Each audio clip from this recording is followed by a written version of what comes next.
Greetings and welcome to Office Hours with Dr. G. I'm your host, Dr. G, and I'm so glad that you could keep our appointment. Tonight, my guest is Noble Anpu. He's going to be discussing real estate, wealth building, and esoteric undercurrents. At 19, Noble was well invested in mutual funds. At 22, he launched his first .com. Now, founder of the Property Investment Group, LLC, he has personally scaled the brands of entrepreneurs, helping some reach six figures.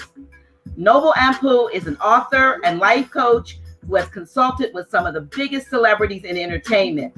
He is credited with having helped his clients obtain more than $5 million in testimonials. Noble's major focus is on eliminating the racial financial wealth gap and driving the culture from an unaccredited low net worth to an accredited high net worth. He has teamed up with artists, entrepreneurs, individuals, and other businesses to create ventures that will spawn wealth creation, wherein the community as a whole may share in prosperity. In addition to all that Noble Anpu does, he is adept in several esoteric and metaphysical modalities. I am so happy today to welcome to this particular venue. I think I can call him my friend since I've known him now for about 10 years, Noble Anpu. Welcome. Hey, what's going on, Dr. G? How you doing? I am doing great. Thank you for having me. Got my little background music playing back there. So we'll let it rock out a little bit. Normally I have these long bios that I gotta read, and I get somewhere to the end of the music. But what I usually tell people that if the music is still playing, they had to rock with me and all that stuff. But as you can see, I'm laid back today. I'm at the beach. I'm at the Outer Banks. You can see in the background. I was at the Outer Banks last month, and this is an actual picture of the beach. From the beachfront where I was staying while I was there, and I loved it so much. I've made it my background, and I don't know about you, it's hot as you know what. So I'm gonna make pretend I'm near the cool water of the Atlantic Ocean. That's what's up. Absolutely. Welcome to Office Hours with Dr. G. It's been 5 years since you and I think have conversated. You and Minister Jew were guests on my show, Reawakening Minds, back in 2016 on High Frequency Radio Network. And you remember that? I don't know what happened, but something went out. Remember, if you remember, and you continued to talk, and I was gone or something. I don't know whether. Do you remember that? It was something. Not necessarily off top. Yeah. Well, something strange happened at with that particular at the end, and you all were saying, well, we were steady talking, and you were gone. Got you. No, I don't really remember too much, but maybe I went to sleep. Maybe I was tired because back then it was a 3-hour every Monday. Right. But listen, thank you so much. I hear a little feedback, so I'm gonna mute you for just a second. Thank you so much for agreeing to come on the show. Like I said, I know you're busy and all of that. I'm gonna turn this down a little bit. I don't know how to get this sound out, but I want you to start out by at least sharing a little bit about who Noble Anpu is.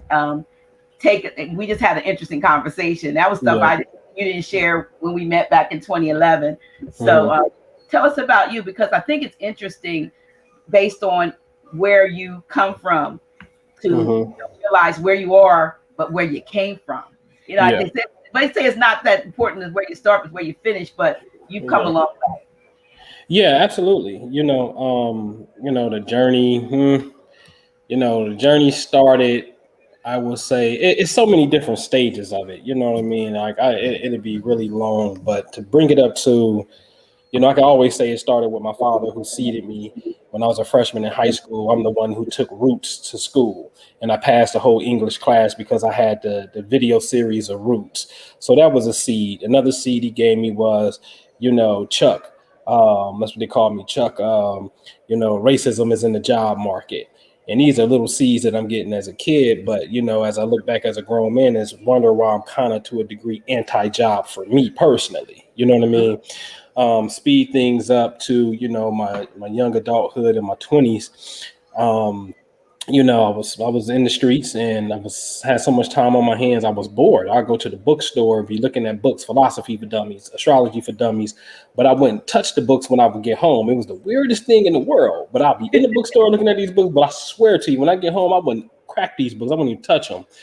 And so I personally resigned from the game and just left it alone. Just had a higher awakening. Inner truth was coming out. It was kind of like what I call in my Malcolm and Huey P stage of consciousness. You angry, and rightfully so. Goddamn, excuse me, but slavery and racism and, you know, Rodney King. And so you upset and you go through this. I think the first stage awakening for a lot of people be Black Power, what they would call Black Power. Anyway, you know what I'm saying? Before you get to the other schools of thought, the Moore school of thoughts, and, you know, it's only black so-called black folks, whatever. And I know where I'm at, y'all. So when I say the term black, just forgive me. I'm just talking a general term, like I'm talking to a hip hop community, because that's really my audience, is the core. I'm not talking to the Moors per se. I'm talking to the general layman. So give me the pass, okay? And so, you know, when we dealing with, you know, when we come through different stages of awakening, usually you're going to come through a Black Power, red, black, and green type of philosophy. In a sense, you're going to go through Islam, whether it be the Nation of Islam or more science, right? And then you may go Hebrew Israelite. You know what I'm saying? I guarantee you those three schools of thoughts are the predominant schools of thoughts when the black person wakes up out of Christianity, in a sense, and they want to kind of join a bigger, you know, population to do something, right? So, you know, went through those schools of thoughts for sure. And, you know, long story short, you know, I just went on the road. I was driving trucks, man. I met a guy who was a 5%er, and me and him started kicking in and talking, because I had just come from the Nation of Islam at that particular time. And we building and we talking, and we'll never forget, we going through North Carolina. He swing through a brother named Aline Bay store, and I met him for the first time, and we talking about family. And my family actually comes from Kinston, North Carolina on my mom's side, and migrated to Louisiana, the same route Noble Ali family took. And this Washita information I'm finding very interesting, because the timelines and the absolute mass, the states of North Carolina and Louisiana are identical and stuff. So I'm like, oh, this may be something. Looking into something. The next thing you know, 06 come, and I go to a black bookstore in Philly, and I get a DVD. It's called The Great Meeting 2. And see, this brother named Ali Muhammad was on it.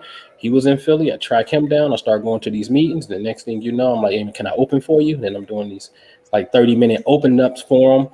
And that's when the books came in handy, because all of a sudden it's like I understood it. And so now when I open the books, it was like just clicking. And then I would just share with people my piece.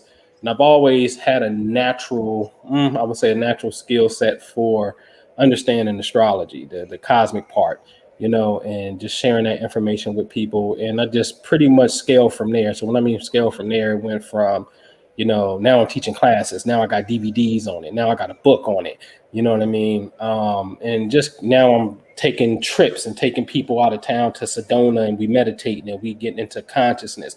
Now I'm studying the mind. So it's just always a constant point of evolution and just evolving, in a nutshell. So Can I add that, and I just ask you this, that you are an Aquarian, and so, and as an Aquarius or Aquarian, that Aquarian, you know, I told you, you know, my dear friend Grand Sheik Tashtarik Bey is an Aquarian, and he's, you know, quirky, you know, but very, very informed with things on an esoteric level. You know what I mean? And I got my Aquarius shirt on today too. Oh, okay. Now I can Yeah. So yeah, I'm definitely the Aquarius, for sure. Absolutely. Listen, before we go further, I forgot to say this. We need you to like, and we need you to share that we're on. This is going to be awesome. You're not going to miss this. Want to miss this information?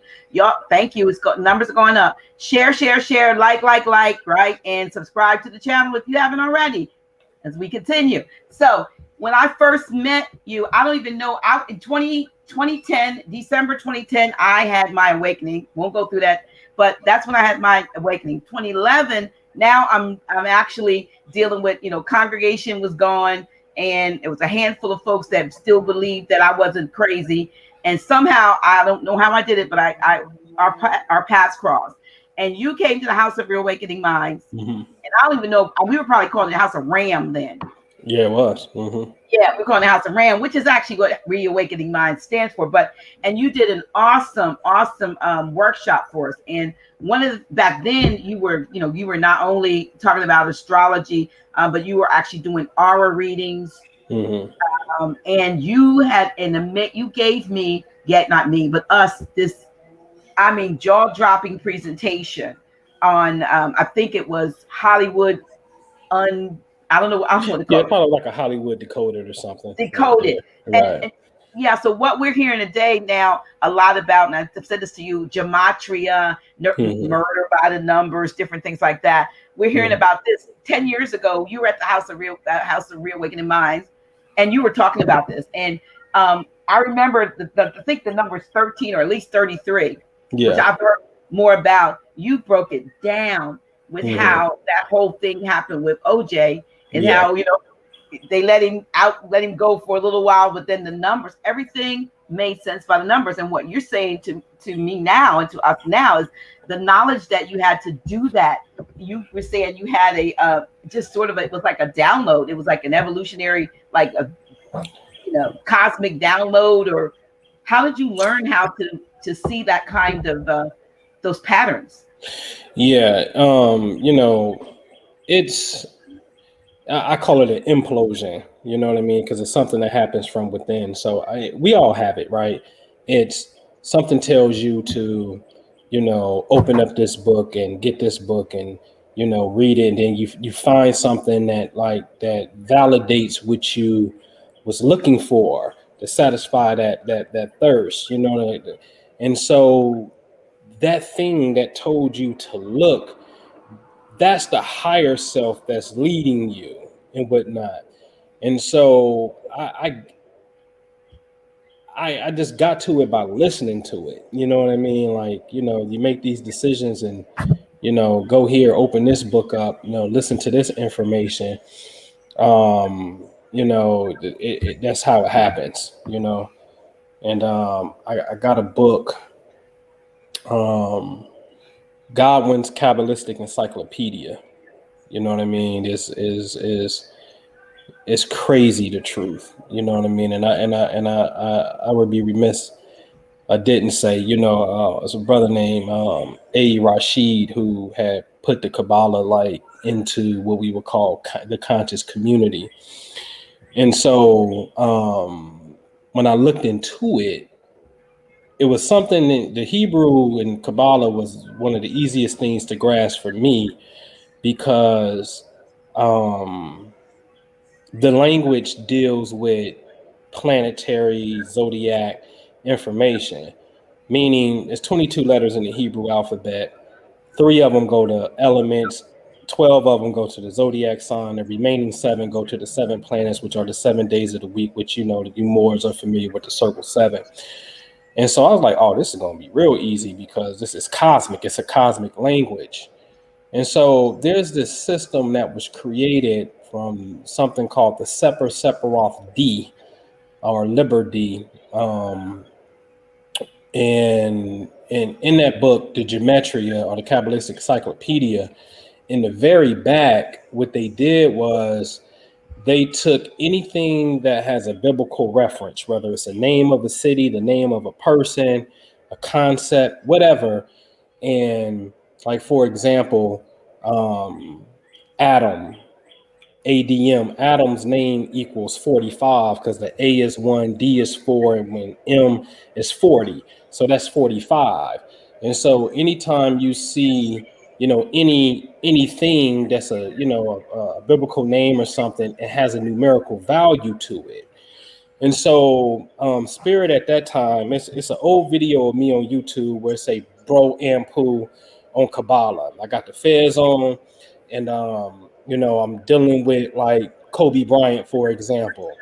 When Kobe went from number 8 to 24, if you look up 24 in the encyclopedia, it is say a mercurial god whose number is 8. And I'm like, wait a minute, Kobe Bryant is a Virgo. Virgo is ruled by the planet Mercury. But how is it that we're looking into the number 24, but 24 is telling you it deals with the planet Mercury and the number 8, and that was his previous number. And even with, I did something with like, now I forget how she came up, but it was like Oprah. When we took Oprah's name, you know, the O could equal 6, the P is 80, the R is 200, and so forth. When you do Oprah's name, and then you go look up that number said Oprah, mother of Goliath. And I'm like, oh, snap, wait a minute. People are tapping into their superhero archetype. Maybe they know it, maybe they don't, and it's corresponding to this particular system. And so it was seeing that correspondence was like, okay, let me start sharing this information in a sense. And here's the thing too, because a lot of times, and I know I did, we think that there is a system that is purposely making people do these things and play these things out like a ritual. But I dare say this, what if there's not every single time? What if there's not even half the time? But even when there's not something and it lines up, then what? Because see, now the work, when you start to progress through the work, and like I said earlier, I released this video earlier today on YouTube called Hip Hop Astrology TV on Lil Durk. Man, every time Lil Durk brother just got killed 2 days ago, like on the 6th. Ladies and gentlemen, every time the planet Mars is in Cancer, I got at least 3 cases where Durk's friends or family members got shot and murdered when Mars is in Cancer. Every single time. Like now the question begs to say, wait a minute, hold on. What if it ain't a plan? Because this is what we would call black on black crime. What if it's just energy? And we're subconsciously and even unconsciously, because we're not aware, we're unconsciously picking up on it. And then we say, you know, tonight I feel like getting gangster. But what's really happening is the cosmic atmosphere is a reflection of what you're feeling, and the likelihood of an event popping off is a little bit more strenuous. So let me go to this one point. I figured out an algorithm that airplanes, famous deaths like Martin Luther King Jr., the death of Malcolm X, John F. Kennedy, these horrific deaths that make the world stop and mourn, the Boston marathon bombing, the Charleston church killing, even when police themselves get shot and killed, okay? I said airplane crashes, right? These events are all on the same algorithm.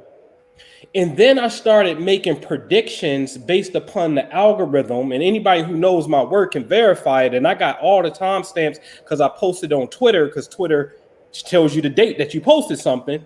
I'll post it beforehand and tell them a famous person is about to die on these particular 3 days. The likelihood of a famous person die, if they're gonna die, would be like right here.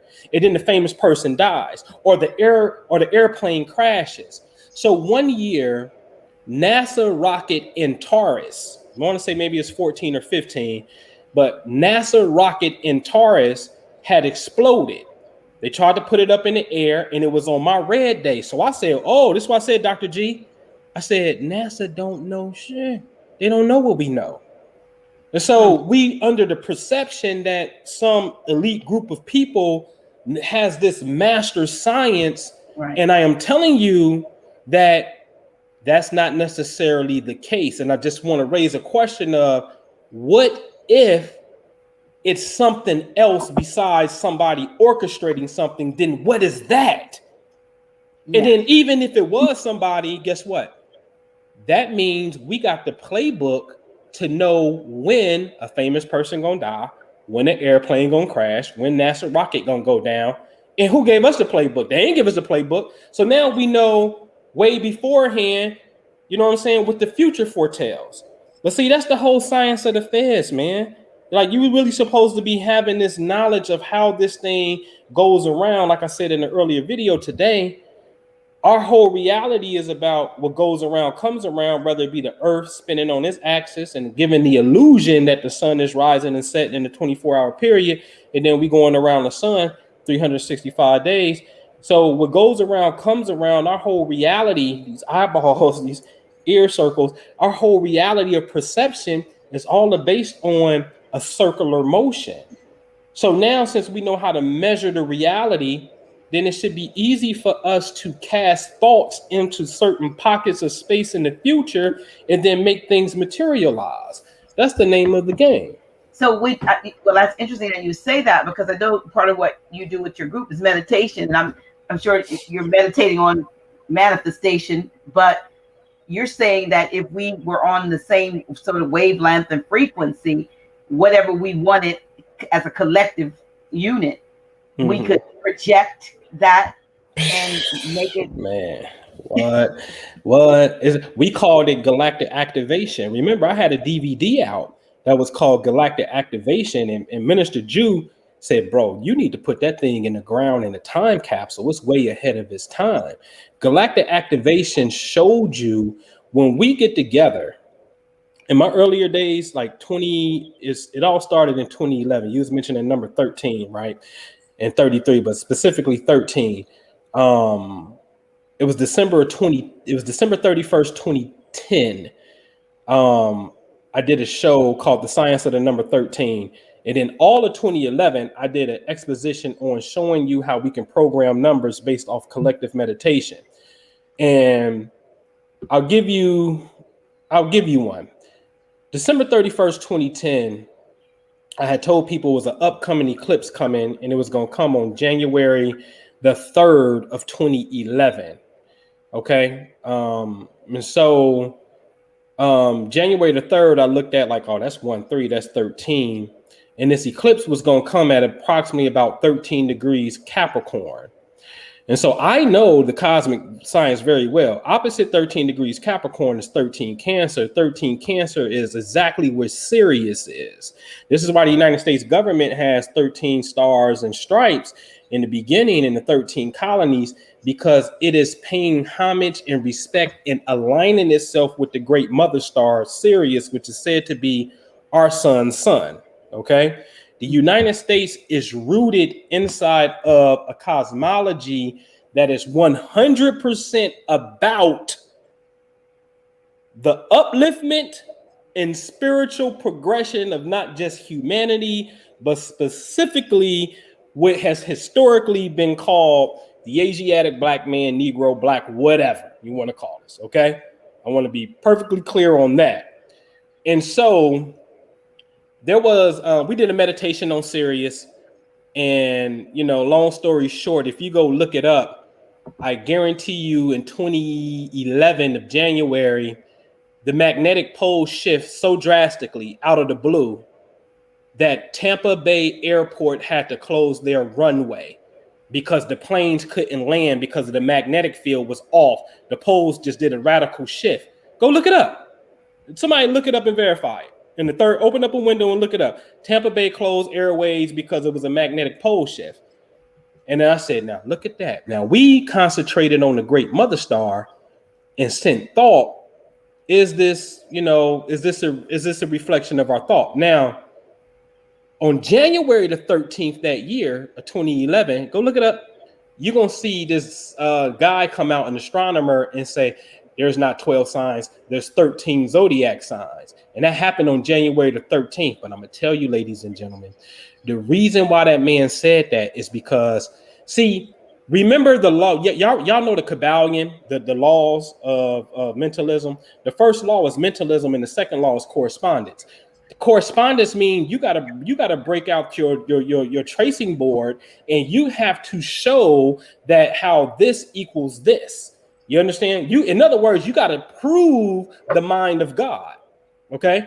Okay. So dude saying that it was 13 signs on the 13th after we done already came out with a show said the science of the number 13, and we're the ones doing the meditation where planets are at 13 degrees, by the way, and whatnot. On the 13th day, he had to come out and say it was a 13th sign because what he was what the Matrix called Agent Smith. In a nutshell, you can send your thoughts via ether and somebody else pick it up. You do it all the time. Me and you having a conversation, and next thing an idea pop up in your head. All ideas don't pop up from within. You got to understand, where did the idea come from? Hello, you ever had the coincidence where you was thinking about somebody and you called them and they called you? I was just thinking about you. Yeah, because you Listen, sent them the signal. That's yesterday, why. you're right. And yes, because that happened to me yesterday. As my sister Abundance, Abundance Mhm. child. Abundance and I have, we're both have of the same solar return, March 17th, different years, Mhm. years difference. We're working on something together. This raw, we've been reconnected. I was thinking about her, and she was telling me, take these, make sure you take this vitamin, make sure you do this at a certain time, because we don't drink water. We were talking about fish that don't drink water is terrible. So we're going to be accountability partners. So I was getting ready to take my pills, and I said, gosh, let me take a picture of myself getting ready to take my pills so I can send it to Abundance. The phone rang. It was Mhm. Abundance That's right. asking me, at the exact That's same right. time. That's I'm right. getting ready to send her, take a picture, and she's calling me on the exact same thing. That's And right. it's just like you said. So it does That's happen. right. But I do you think that maybe we disregard what that intuitive? Would you call it intuition? Oh yeah, that's fine. Intuition is a fine word. You know what I mean? I like to call it transcendental consciousness, because that's deeper. the word psychic to me just don't really tells what's happening. The reason I like to call it transcendental consciousness is because your thought just transcended space, because you're not in the same space, Right. and it transcended time. You see what I'm Okay. saying? So when you get a thought about something, or not even just a thought, when you get foresight about something, the vision about something, and then it happens later, it's like, wait a minute, that wasn't quote unquote on the same timeline or the same space. So wherever that came from, it transcended space and time. Hence, I call it transcendental consciousness is what's taking place. But if we do that on a collective level, and that's what galactic activation was about, which I'm proposing that we do on the second. Notice ain't nobody talking about the American eclipse, because I'm gonna tell you something. We behind the ball, and everything is cool when it's in the moment, because it's a microwave culture. There's going to be an eclipse on April the 8th, 2024, that's going to cross the Americas like the one in 2017 did on August 21st, in that Turner eclipse. And I'm proposing that on that particular eclipse, we get together and do a grand activation, because it really is going to have everything to do with the reestablishing yourself on the throne. For real, because I'm gonna tell you something, man. I'm gonna tell y'all who wanted to do y'all in, when it's just clear on the so-called white side, and it was them Confederate boys. And if you look at the American eclipse of August 21st, 2017, and the American eclipse of April 8th, 2024, they're going to form an X, ladies and gentlemen. I'm gonna give y'all the game, okay? Thank you. X marks the spot. So it's going to form an X, right? And that X is going to go over Southern Illinois. Now, look this up. Southern Illinois was known as Little Egypt. Facts. There's a town called Cairo, Illinois, at the bottom of Illinois, like Cairo, Egypt. If you go up the river, there's another town called Thebes, like Thebes, Egypt. Okay. All of that, there's something called Pyramid State Park that's there. So, historically speaking, Little Egypt is Southern Illinois in America. Okay. And I'm telling you, the second eclipse is going to come there, and it's going to go over this place called Maconda, Illinois, like Wakanda. Now, watch this. Maconda, Illinois sits in this wilderness called Panther's Den.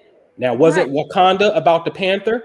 Now, Right. I want somebody to verify that. Somebody open up a window, type in Maconda, Illinois, Panther's Den, and see if I'm lying. And there's another city a little bit north of Cairo along the Mississippi that is called Future City, ladies and gentlemen.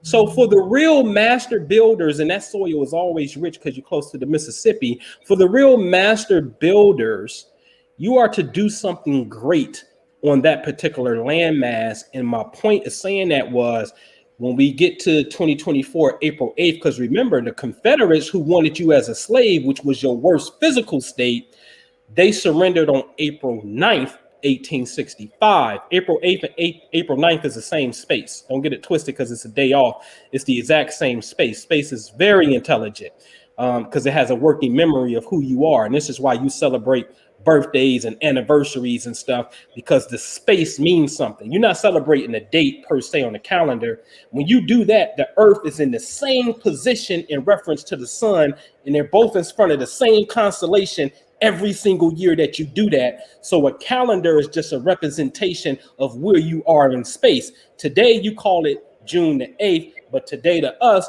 it may be known as 13 degrees Cancer. You know what I mean? Or whatever. You know what I mean? So, that's the game. I found the I found the, I don't know if you probably can't see it, but I did find the Maconda thing. Yeah. Mm-hmm. It says, let me read it. Maconda is a village in Jackson County, Illinois. As of the 2010 United States Census, the population was, remember, 561, up from 419 in 2000. In the early 20th century, it used the slogan "Star of Egypt." Mm-hmm. And that's, but see, Star of Egypt. Yeah. And I also did find the Tampa, the January 10th January 2010 Tampa shut down due to magnetic. Right. That's right. You found that? Yeah, I did find that. I'm telling you, and that comes from a meditation that you do. You can make the pole shift. All of these things is created off the Son of Man experiment with high explosive that came through a whole nother school of thought of Islam, but yeah. Mm-hmm. Well, I'm probably going to blur myself out a little bit. Let me see if I can get back in subject matter, But it was interesting. I just, since we're talking about this, I happened to purchase the Final Call. Mm-hmm. That on the cover says the battle in the sky is near. Mm-hmm. And it talks about for 90 years how the Nation of Islam was mocked and ridiculed for its teaching on the mother plane and its aim purpose. Now the government admits these UFOs are real, vindicating what the Most Honorable Elijah Muhammad and the Honorable Minister Louis Farrakhan have warned of and prophesied. Mm-hmm. Do you have any insight into, because I've heard some others, and I know we'll be talking about the real estate, we'll get there, but any insight as to the reality, if you will, that there might be have always been sort of what we call a mother plane, maybe just close, hang over what we call. Right. So you have an external and you have an internal. I'm looking at somebody in the chat. That somebody asked a question. So what's going to happen on that eclipse? That's for us to determine based off our consciousness and our intention. That's 2024, Bodhi Wati. And then Rex Omar says something pretty good. Panther Den Wilderness is in Union County, Illinois. Now behind me, and I'm gonna answer that question. But listen, I'll physically fight anybody. I don't know if y'all can see it over here, but Union County, Illinois. When you're dealing with Illinois, you know what I'm saying. You're really dealing with Lincoln, because Illinois is known as the land of Lincoln. When you're dealing with the Union, you're dealing with the group of dudes who came and put that work in against the other European. So my point is about that eclipse. We got to unite with. We just got to keep it real, man. And keeping it real is you got to understand. And that's one thing I love about Moors, is because Moors understood. The Moors always had this legacy that stated that we initiated Europeans into Masonry as we were going through a downfall, and they were the custodians. And when we wake up, they'd be right there. And then when you transpose that into the future, and then you see how abolitionists started making movements and started educating your ancestors, and they lost their life helping your ancestors and stuff like that through Civil War and through being the Underground Railroad, it makes sense. So our whole collective intention has to be rooted in the truth of the past, but also a projection of what we want in the future to be determined forever. Now, to answer your question about the mother will, yeah, that's documented. You know what I'm saying? There was I think his name is Carlos Diaz in Mexico, who got the best pictures of these things without a shadow of a doubt. And it was a known fact too, that I can pull them out. Like they'll tell you, like if you mess with the circle, you can ask Ali Muhammad. If y'all follow him, whether you disagree with him or not, you can ask him like, hey, Brother Anpu come around, could he pull out mothership and baby planes pop? He'd be like, yeah, he'll tell you. Because every time I used to come, I used to be like, okay, now let's focus, and boom, and then you would see it.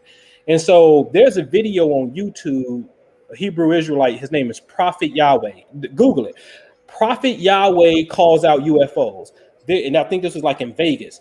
And the news reporter, like, hey, yeah, we're here with Prophet Yahweh. He said God gave him a transmission that he can call out UFOs. So we decided to take him up on this offer. We went to the park and we want to see what happens. And he's like, please, Yahweh, please don't make me seem like I'm a fool. Show him your glory. And he's like, look, it's right there. Right there. And he said, we did see something. Then we zoomed in and then it went away. Then he said, oh, look, it's going such and such Air Force base. It's going that way. And then the news guy calls his boss, yeah, we did see it. And we called over to Andrews Air Force Base, but they didn't answer us. Facts. This is on YouTube right now. You can see it. That same thing that he called out, I am telling you, we got the ability to do that. I personally have done it.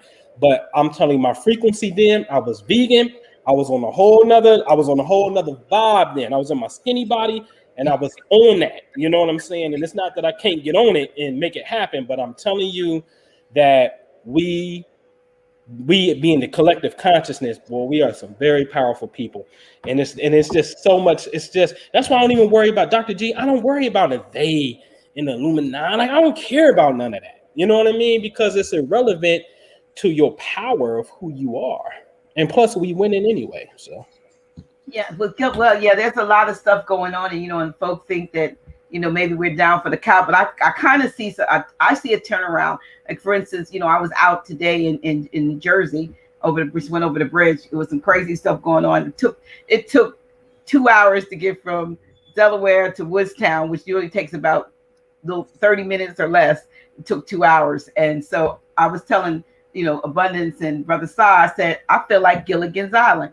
They were supposed to go on a 3-hour tour, and here we are, 2 hours. We're stuck, literally stuck on 495 and all of that.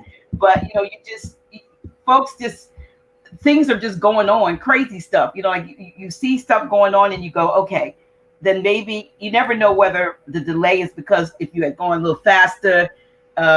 Maybe you would have been in the accident, or if you had done some things. But the fact of the matter is, we do have the ability, like you said, to change or to change things. And I've been listening to a lot of folks. They don't look like us, but they talking about some changes that are really happening behind the scenes.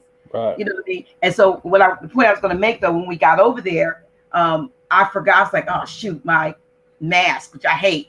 And then I went back to the vehicle, got the mask, but I never put it on.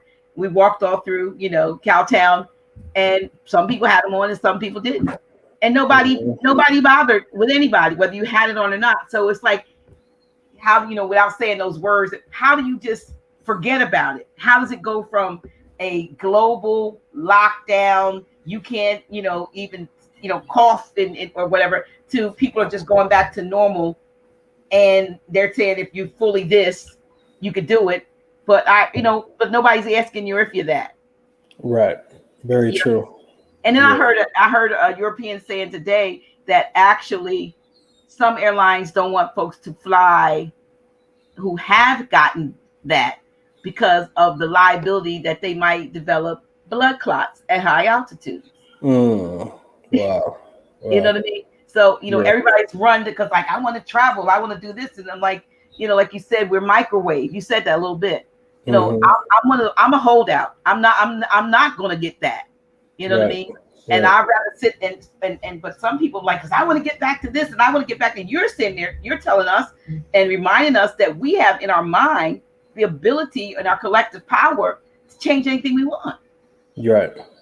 I mean, Yeah. I mean, absolutely. The whole beginning, I never ever accepted the reality. There's so many times I forgot that they were like, "Oh, sir, you can't come in the store." I mean, I never ever made it my reality that I had to out of I'm worried and I'm feared, because the moment that I program my subconscious mind to accept the possibility yeah. that I am going to contract it, I just told all of my cells that you're receptive to receiving something.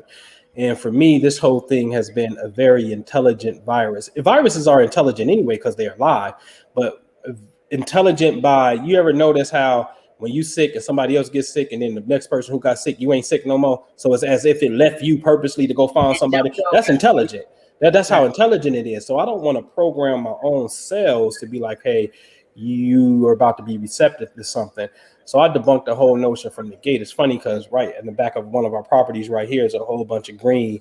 And my father was asking me like, man, you touch ivy, ivy don't break you out. No, ivy don't break me out because I know what it is. And when you start getting into these studies of the mind, there's an excellent book by Dr. Joe Dispenza, You Are the Placebo. You got people who didn't have poison ivy rubbed on them, and then they broke out. But when they broke out, they later found out that it was fake poison ivy. And then the people who had real poison ivy rubbed on them, but was told it was fake, they didn't break out. There's case studies on placebos that deal with the power of your mind. And so since me knowing that, I can't answer the question from from a person who was in a state of fear, thinking the possibility that they gonna get it. You know what I mean? Like my own father, for example, I can't answer that. I just know that you have to know who you are, the power of your mind, and you have to always move within that particular power. And I think for the last 18 months or so, we have been inundated with that, I want to call it media porn, that has come to just infect and and turn people into these I think mindless, I want to say robots. Just that everything that the programming was more I think pronounced because people had time. They couldn't really go anywhere, so they sat in front of the TV or the computer and watched it. Because what I've assumed they've done now is because not as many people may have been looking at things on mainstream. They know a lot of people are on social media, so it runs everywhere. So people, if you don't have the mind to shield your mind, you will allow yourself to be programmed. And I think that's what happened to a lot of people. And so somehow they thought it was going to be better if they did this. And I just see like lemmings. You know how everybody just going over or over the cliff. They just like they're dying there, but that's okay. They're going over and over and over. And so programming the mind or getting the collective consciousness to a place where we're not bickering and fighting with each other, but we're working together like a well-organized cell. Like if you think in terms of the cells in our body, they have to cooperate and work together in order to function in their various functions, or your cells, your organs, or whatever. Because if you say to hey, we don't like the feet, and the rest of the body doesn't like the feet, well, cut them off. Well, guess what? You're not going anywhere. Right. You see what I mean? Or we're tired of the heart. Well, when the heart goes, so does everything else. And so there's so many examples that you can see, in nature and in just the human form that have more of a spiritual or metaphysical, application.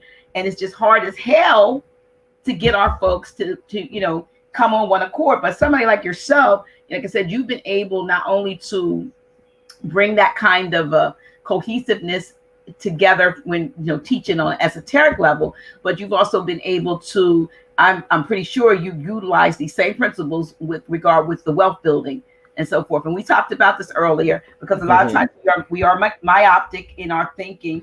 Okay, if you're all caught up in, I just got to get, I need the world to know I'm not Negro, I'm not Black, I'm not colored, I'm a Moor, I'm this, and you get that. You have to know who you are. If you don't know who I am, it's not as important as me not knowing who I am. That's the way I see it.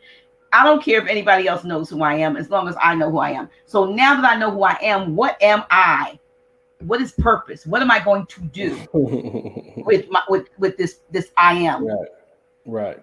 That's So interesting. That's very yeah, interesting. yeah. So I'm trying to see if that's how, why you kind of moved a little bit away from, a lot of emphasis on the metaphysic from a standpoint of just it as a standalone component, and Hmm. maybe moved it more into more, okay, so how does this work in everyday life? How do Right, I, yeah, can you talk a little bit about how that right. transition, or how you kind of Yeah, upgraded what you were doing? yeah, absolutely. So man, me, man. I come from the streets, man. Like, and I'm there. You just don't want to be broke. It just ain't cool. When I say it, I'm talking about financially, right? And it's just not cool. The truth of the matter is, you need finances to be able to build whatever you doing. We got cash apps going on right now. You know what I mean? Like, we can say what we want to say about fiat and all that. That's fine and dandy. It's not taking away that historical truth. Whether we was on the gold standard and all of that, nothing's taken away from that historical truth. But the pressing thing is, you need currency to be able to move things. When you understand, if we're going to say the zodiac is universal law, and it is, then technically speaking, a sense of self identification, I am, is number one. That's Aries, the realm. Okay. And so there's our reawakening minds right there, house number one. Okay. Now, number two, which is the second thing you're supposed to learn, is finances, because that's the house of money. Okay. And so when we get off into these philosophies and religion, that's number nine, Sagittarius. When we get into spirituality and meditation and wanting to escape and imagine and visualize, that's all the way in the 12th grade, called 12th house Pisces. We done went all over the place. Even health is six. That's Virgo. Even our children and love and creativity and the romance, that's five, Leo. Even family and being at home is four, Cancer. Talking and running your mouth and teaching classes and traveling a little bit, that's Gemini, number three. You want to build government and be successful and have a public career, that's Capricorn, number 10. You want to deal with technology and you want to have groups of people and revolution, that's Aquarius, 11. So you got all of this stuff. It's self, and then it's finances first. This is the universal order. We done went all over the wheel, ladies and gents. And for me, honestly, I just I couldn't never really understand how I was this master builder of society, and I come from this great lineage, and I'm God. In some schools of thoughts, the black man is God, but yet, financially speaking, I'm impoverished and I can't empower people, right? Now, not the way I would want to. I just don't want to give you information. I say we should have an apartment building and turn it into a success incubator for the next generation. So what I do, I got an 8-unit apartment building right now that I say, hey, I want to start bringing people in for the next generation to do some things. I want to be able to house people and do certain things. I'm gonna need some finances. Let me quit bull crapping and get to it. So for me, I had to man up, and it's just more of a man thing. I just had to man up and say, you know what? If I'm God over here and I'm supreme being and I can walk around with fez on and stuff, okay, I got to be able to get it in all areas of life within these universal law. So for me, I never forget. It was 2016 of December. I was about to turn 40 that February, and I started having what I call the midlife crisis. And I'm like, man, shoot, half my life is particularly over. You know what I mean? Like, oh no, I ain't going out like this. This is just no, I refuse. And so I had to identify a wealth vehicle, and that became real estate. Because see, for me, listen, if I wanted to get rich and become popular doing astrology, I can travel the world and try to do astrology. Like, I never wanted my spiritual gift and contribution to humanity to be strictly based off of finances. Other words, meaning I got a financial desire that, I got a grandson in the back room right now. I want to put him in the best schools because he wants to go to school, whatever, right? So I need this money. So since I need this money, let me go ahead and let me go start a tour. I'm gonna go see Dr. G. I'm about to go over here and speak here, and I'm gonna charge XYZ. I'm really doing it because of the money at that particular point. Now, me personally, I couldn't do that. That's just me though. There's nothing wrong with people who do it, do what you do. I'm just saying for me, my God-given gift is I give that away how I give that away. Now, when it comes to purposely creating financial wealth, I said, yo, I'm gonna go into this real estate thing. And then that's what I did. And within 18 months, I keep a portfolio right here, but I can open this up. And this is the 8 unit I told you about. I'm in this one right now. You know what I mean? That I use as a success incubator to bring the next generation to come in to be able to do media production and help me in real estate so I can help them in real estate so they don't never have to worry about the pressure. I used to get stressed out when I had to pay rent. Rent used to take half your check. And I'm stressed, and I'm salty because I don't want to talk for a minute. I ain't got no money. I'm mad. You know what I mean? And so I had to figure that out, and I want to give the next generation a shot at chasing their dreams without having the stress and pressure of utilities. I take care of the light bill. I take care of the water bill. I take care of the gas bill. We got internet, and you ain't got to pay no rent. I just got one rule. You ain't gonna come in here and you ain't gonna be booing up because you can see real estate as a way of helping you get rich or helping you get to your dreams per se. And then I'll show you how to get deals doing this technique called wholesale, which is sweeping the nation, by the way, ladies and gentlemen. I keep telling people it's sweeping the nation. This technique called wholesale real estate. And I can show you, man, we didn't already did over 6 figures. I'm no joke. We didn't already did 6 figures. You follow me. I've been posting this stuff and whatnot, but this is just my rental portfolio. I decided to go rental 18 months ago. And if I were to sell all of these properties today, I just now hit the $1 million mark in assets. I ain't saying $1 million cash in the bank. I'm saying I will have to sell everything to make that happen. But technically I can say I'm a millionaire, technically in assets. I just sell it. You know what I mean? So I had to answer your question, Dr. G, I didn't feel right, being a master of cosmology and, whether I deserve to wear black fez or any fez, and I got supreme wisdom and supreme knowledge, and the black man is God, but you broke. And you can't do nothing economically for yourself, your family, let alone your people. It's hogwash, and I ain't going. I just ain't built that way, and I got to tell the truth, and that's the truth, So I had to man up.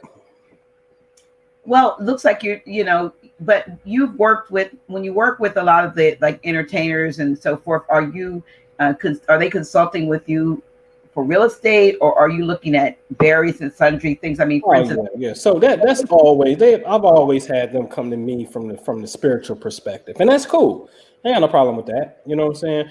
For instance, it's been more of the spiritual perspective, and then every month what we do a guided meditation. If we don't do a guided meditation, we meet at midnight at a certain time of the month where it's a sweet spot to focus on your financial goals. Okay, so everybody in here getting paycheck, some shape, form, or fashion. You getting a paycheck. All right, you have to make fiat work for you. Okay, and so there's certain universal laws that deal with it. Like I said, and then we do tap in to answer your question. Spiritualization, spirituality and visualization to make it work. Like yesterday, I was like, man, I got 2 unexpected checks in the mail. 2 of them. And I was like totally not expecting these checks. They were like refund from a deposit or something and money left over. It was just, when you get bills from utility company, you think it's a bill, but I had 2 unexpected checks. But watch this. Jupiter, ladies and gentlemen, is right there what Jupiter is in the sky, which represents blessings and good luck, is the same place where my son was when I was born, which means this is a good luck period for me, and this is a time of expansion for me. And so I'm going to be the one, when I go to the Dollar General, I look on the ground and it's a receipt balled up with $40 in it. I'm going to be the one when Fat Boy is running up the hill in the morning, I happen to look on the ground and it's a $10 bill on the ground. Out of all the people walking past this stuff, why am I the one to see it and I'm the one to get it? Because I understand that, you know, that this can particularly happen. So since I understand that this is a timeline where this can happen, guess what my visualization should be about? I should be visualizing money coming to me. I give you guys and girls, I give you all a technique to do that's very fun. It's called checking for the check. Every time you go to your mailbox, I want you to envision and really believe and know that you have a check in the mail that is for you. And even when you open it up, I want you to open it up and be ecstatic and joyful. I promise you this. If you sincerely devote yourself within 30 days of doing this particular technique with no mental reservation of any kind and really dumb yourself out and do this, you're going to have a check appear in the mail at your house. What the amount's going to be, hey, can't say, but you will get a check in the mail. That's how powerful you are. I challenge somebody to do that. Well, I've heard of seen some of the testimonies for the group that you and Minister Jew do. Work together with some of those folks in that. I don't know whether that's the same or different group than what you're doing, but I've seen in years past where the testimonies that they were manifesting, thousands and thousands, as you said. There have been millions actually manifested.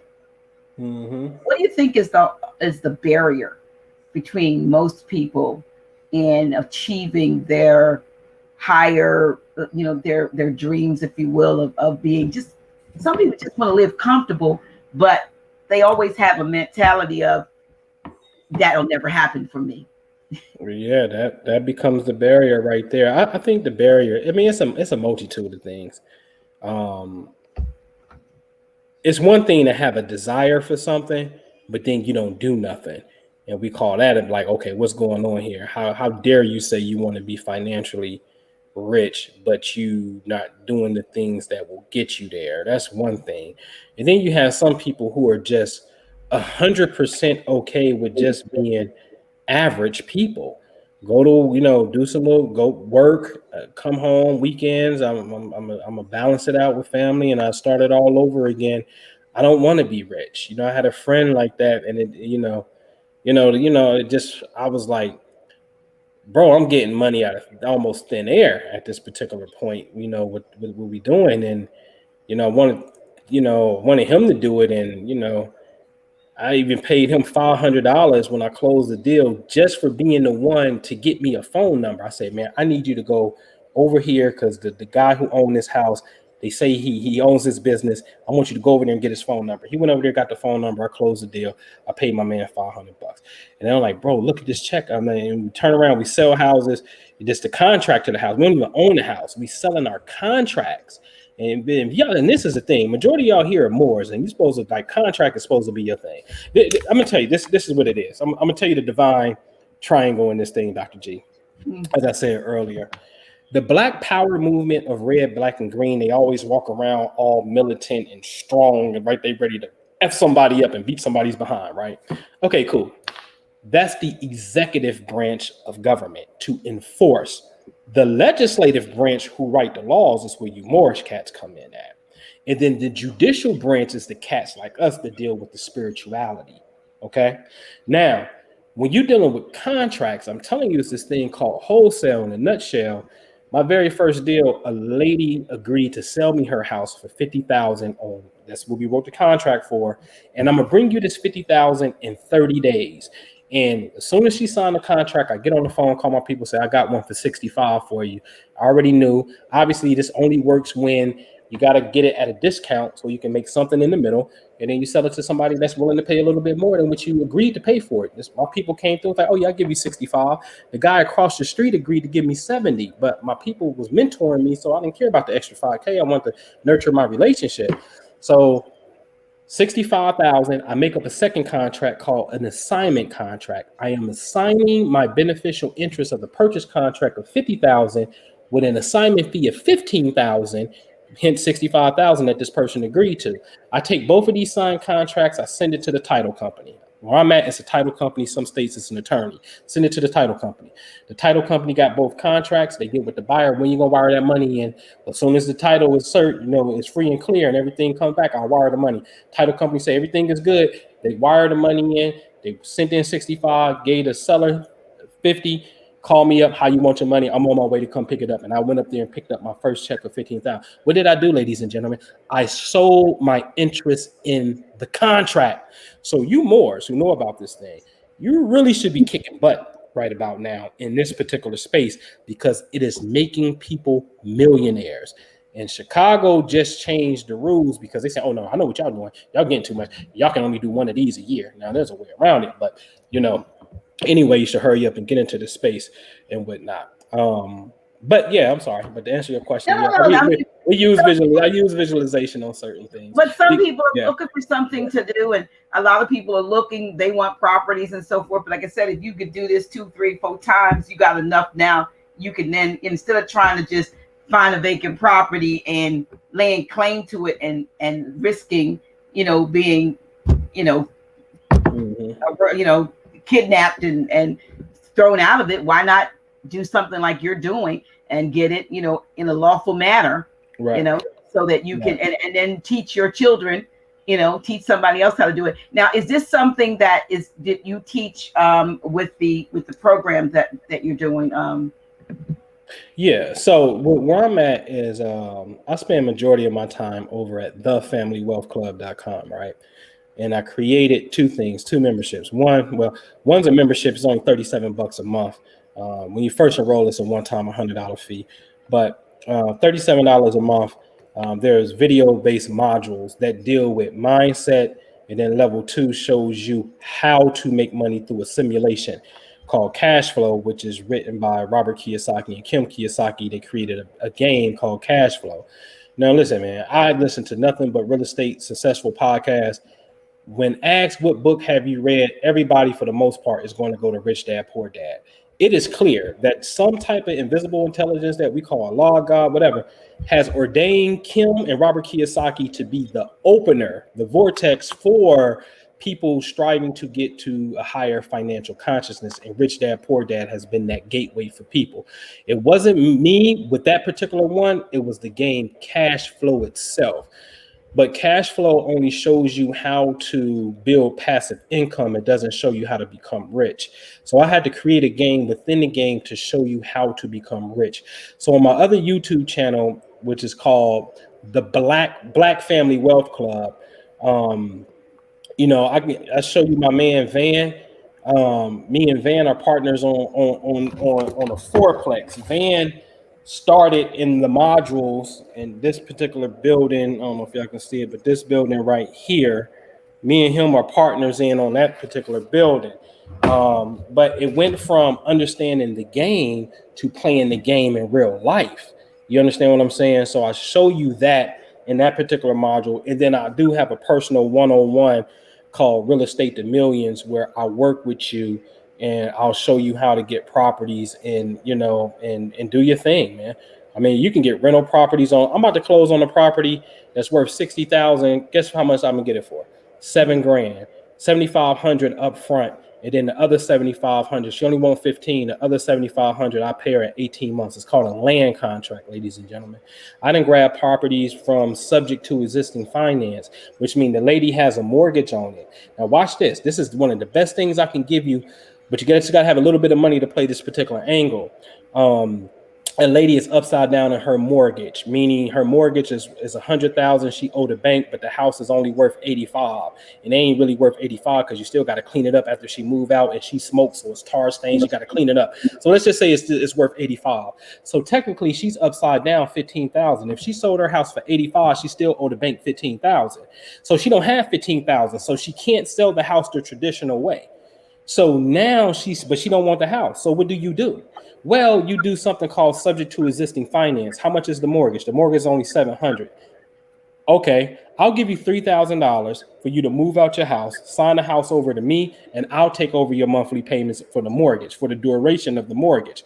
Now, some people only do it for 5 years, 3 years. If you can do it for the whole duration, that's even better, because now I don't have to come up with a lump sum of money to pay the mortgage.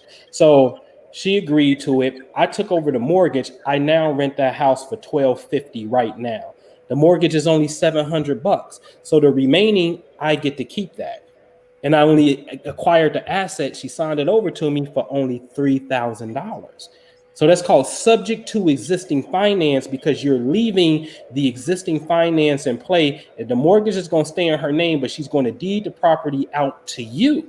And you're going to take over those monthly payments. You see what I'm saying? So now this is a great way for you to build rental passive income for next to nothing with a low barrier entry, because you just may target people who got low equity and offer them, hey, I give you $1,000 to help you move. Here go 500 to help you move, and another 500, in your pocket, and whatever you want to leave it. Don't even worry about it. I'll clean it out. I have my sons clean it out, right?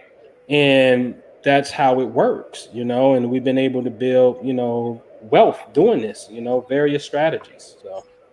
So do you have other businesses that you promote other than real estate? Say somebody said they don't necessarily have a passion, if you will, or heart for real estate, because then they got to deal with rentals. Now you got to deal with people, and you got to deal with them tearing up, potentially, not necessarily, but potentially the upkeep, maintenance, and liabilities of owning property. But that there are other ways that folks can get their financial house in order. Do you offer other So I have my partner B, he comes in and he does more of the stock thing. So every third Saturday of the month we have the stock club meeting. So we have a meeting. If you into stocks and trading cryptos and stuff like that, that's what he's there for. He does that.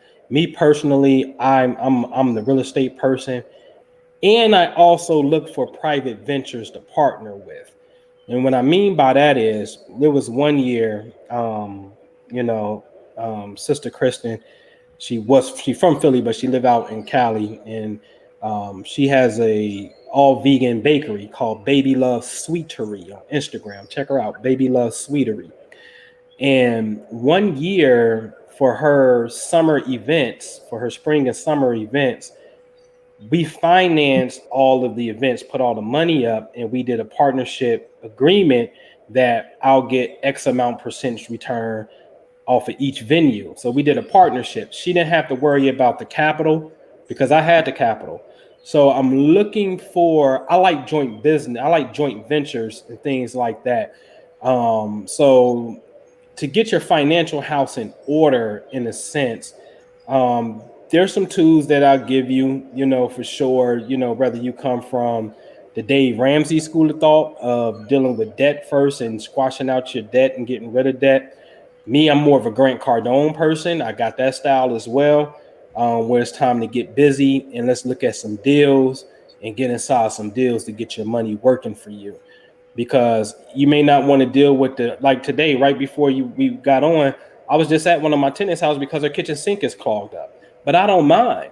She paid her rent already. She was first this month, actually, to pay out all my property. She was the first one to pay me this month, So the first come fast, as you know. And for me to look up, that was $700 in the account that came from that one particular property. So the trade-off is worth it for me, all day. I don't get those calls all the time. You know what I mean? And we getting money while we sleep at this particular point, so it's worth it. Well, yeah, I know people. I see some folks in the in the chats, talking about the gold and silver is the only real money, but you can, if you're making the fiat, you can invest that fiat into stuff. Yeah, you trade it in and go get it. Listen, how you gonna get the gold and silver? What you gonna purchase it with? I use fiat. Exactly. Yeah. So you should be Mansa Musa. If you the gold person, you should be Mansa Musa and have all the gold in the world. So go ahead and get this fiat paper, trade it in for the gold, and let's build a kingdom there. Well, I just think in terms of we have this affinity to the fiat, except right now all we really have is the fiat to even acquire what we call the real. So we've got to be a little bit more flexible in our thinking and look at it as a means to an end. It's not the end of itself, but it's a means to that end. Dr. G, you know what you know what? Can I just say this? Let me say Say this what you want. because I kind of feel like spiritually you said something to me, right? No. Telepathically, Okay. and I'm gonna come from a man perspective, right? Okay. Okay. I mean, I'm talking to men, ladies. I always let the ladies be exempt because I just come from a certain school of thought that I think men should be providers and be warriors and really pave the way, right? And you have to be careful with, okay, it's fiat, but if it's fiat, then why ain't we bossed the hell up and we able to get a lot of this fiat so we can progress our families and ourselves in the nation we say we are part of and want to build forward? What happens is you can start to, the fiat becomes the block. When you asked me earlier what's the block, what happens is we develop certain negative connotations towards certain things like finances, knowing it's good and well it's important, knowing good and well you ain't about to walk in the store and feed your baby. I don't care if you getting your baby kale. If you ain't no gardener and you ain't growing it and you got to go get some food, you ain't spending. Keep it real. You know what you spending. So stop the shit, please.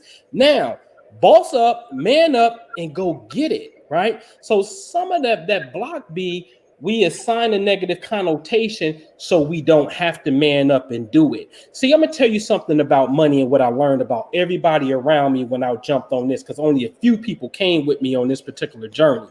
You know what it is about finances?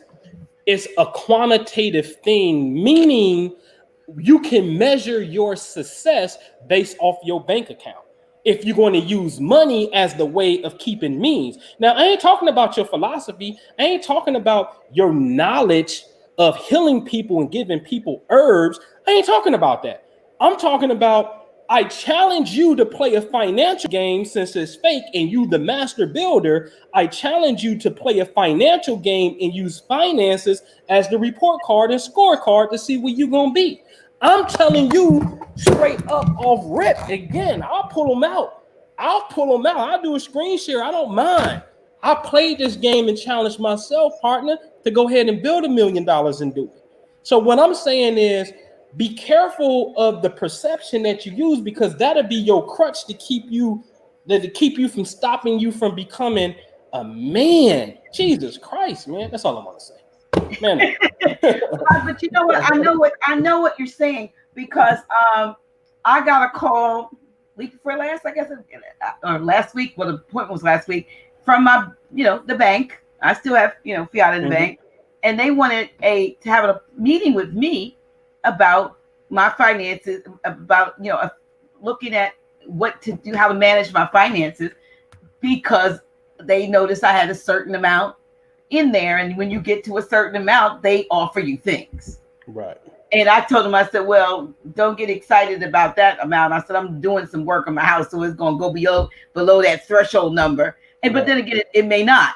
But but I saw this as they said, and you qualify for this. And I was like, well, I just got one of those where you can get another one. Maybe you want a rental property. And this start giving it to you.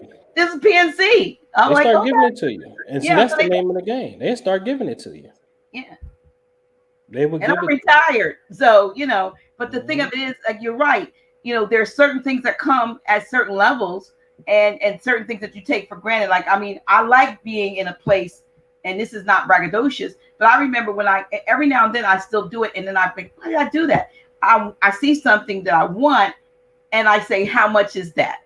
When I really know that I don't have to ask how much it is, but it becomes a habit, from before, we kind of like, can I afford it?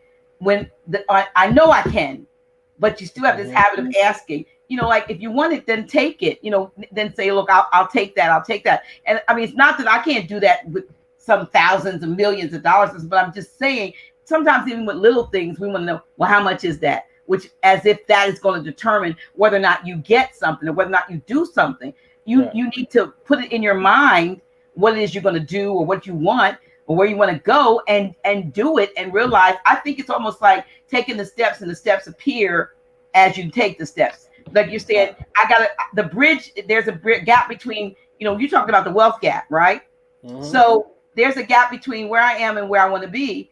Well, if I never take steps towards where I want to be, make those physical steps, if you will, so to be, or emotional, or whatever the investments are, the bridge will never be complete to get me there.